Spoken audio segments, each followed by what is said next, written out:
ఎన్నికల్లో అవకతవకలు జరిగాయంటూ పంచాయతీ కార్యాలయం ఎదుట కాంగ్రెస్ నేతలు ధర్నా చేపట్టారు. మహబూబాబాద్ జిల్లా సీరోల్ మండలం కాంపల్లి శివార్లోని బిల్లా నాయక్ తండాలో ఆందోళనకు దిగారు.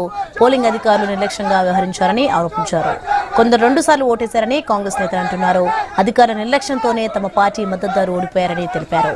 ఎన్నికల విధుల్లో బాధ్యతారాహిత్యం వ్యవహరించిన అధికారులను సస్పెండ్ చేయాలని డిమాండ్ చేశారు.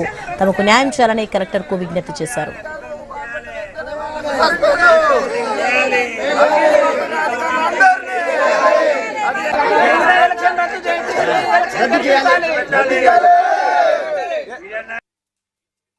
రక్తాలకు సంబంధించినటువంటి పోలింగ్ కేంద్రంలో అవకతవకలు ప్లస్ అధికారుల నిర్లక్ష్యం, కార్యకర్తలు నెట్టేయడం, ఓటర్స్కు ఇంకు అనేది పెట్టకపోవడం, గుర్తు అనేది పెట్టకపోవడం, తర్వాత ఓట్ల లెక్కింపు లాస్ట్ మూమెంట్లో కూడా కార్యకర్తలను బెదిరించి ఇబ్బంది పెట్టి తాగొచ్చినవా అని చెప్పి గొడవ చేస్తే అధికారులే వాళ్ళని మన కాంగ్రెస్ పార్టీ కార్యకర్తలందరినీ బయటికి తోలి ఇక్కడ బిల్లానాయక్ తండా రిటర్నింగ్ అధికారి ఆర్ఓ గారు కావాలనే ఉద్దేశపూర్వకంగా ఒక్క సైడ్గా టీఆర్ఎస్ మద్దతు పలికి టీఆర్ఎస్ అభ్యర్థిని గెలిపించిండు.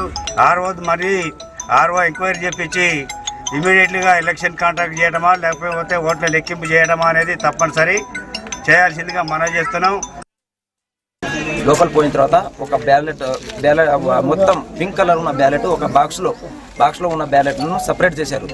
మాకు దీని మీద డౌట్ ఉంది. మాకు కంపల్సరీ కౌంటింగ్ చేయాలని డిమాండ్ చేస్తే కౌంటింగ్ చేసిన తర్వాత 512 ఓట్లు వచ్చినాయి మాకు. అంటే వాళ్ళు చెప్పిన దానికి మాకు 29 ఓట్లు ఎక్స్ట్రా వచ్చినాయి.